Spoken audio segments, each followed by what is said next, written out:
Hey everyone, here's a video I've been excited to do for a while. Vikings is one of, if not the most favorite show for me in terms of hair, and one character I'm most fond of for artistic styles, but who I haven't gotten to replicate until now is Torvi. Luckily, Georgia Hurst, who plays Torvi, is a hair fan's dream girl, and she posts so many great detailed photos on Instagram of all her character styles. Thus, there are so many great Torvi options to choose from. The styles I'm going to show you in this video are two of those choices. Two different ponytails we see Torvi wear in the first half of Season 4.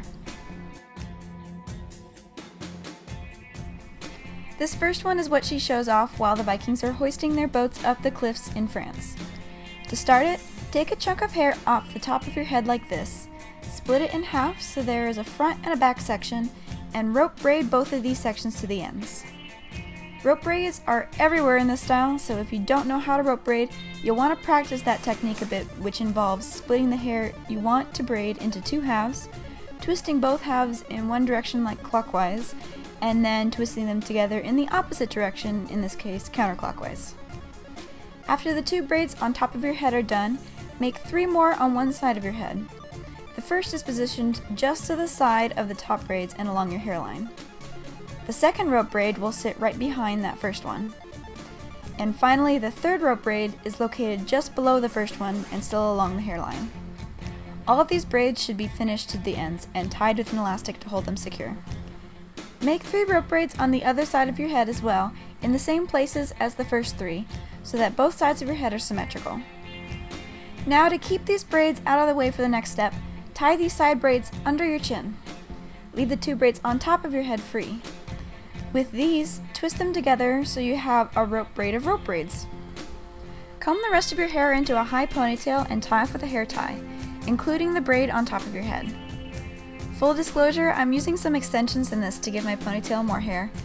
Optional, but it's helpful for those of us with thinner hair.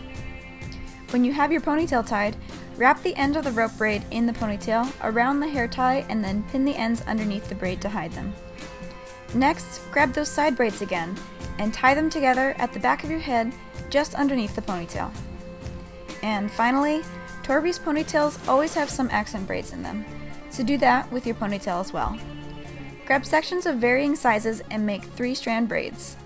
For instance, here's a large braid accent, here's a tinier one, and here's a braid used as one of the strands in a larger braid. Torvi has several braids within braids like this. And here's the finished look that replicates Torvi's French ponytail. The next ponytail is similar, but a bit more structured and severe since she is now a shield maiden. To start the look, separate off a panel of hair on top of your head like this. Tie the rest of your hair out of the way for now, and then divide this panel into 3 long sections running front to back. French braid all these sections, much like the classic Ragnar hairstyle from Season 1. Finish the braids to the ends and secure with a small elastic. Next up is a French braid running up the back of your head. Flip all your hair forward, divide off another panel of hair back here, tie the rest out of the way, and then make a French braid going from the nape of your neck up to your crown. This is a position most of us aren't very familiar with braiding in, so go slow so you can pay attention to what's going on and not get your fingers all tangled up. I'm not even very good at keeping it in the camera frame, so don't feel bad if this seems hard. It's also a direction your hair isn't used to going in, so it might fight you a little bit. Stop adding in any new hair to the French braid when you get to the crown of your head, right under where the top French braid is finished, and braid the rest of the way to the ends. Next, add any extensions you want, and comb all your hair into another high ponytail. Torvi's Shield Maiden ponytail is decorated, so I'm using this gold cuff attached to a hair tie to secure my ponytail. The links to this and other products I use in this video, by the way, are in the description box. Finally, it's time for more accent braids. This style features only braids within braids, so make new accent braids that have either 1 or 2 of the strands consisting of the braids you already have from earlier. Also, Torvi has a few long copper hair beads attached to these accent braids. I'm using some gold ones that I have in order to approximate that look. After all that, you have Torvi's Shield Maiden ponytail. Thanks for checking out this Viking hair tutorial. I hope you enjoyed it. If you want to get updates on new videos and pictures of a lot more hair inspiration, subscribe to my channel here on YouTube And follow me on Instagram at Silvousplaits_hairstyling or Twitter at Silvousplaits. Happy styling, y'all, and hope to see you again soon.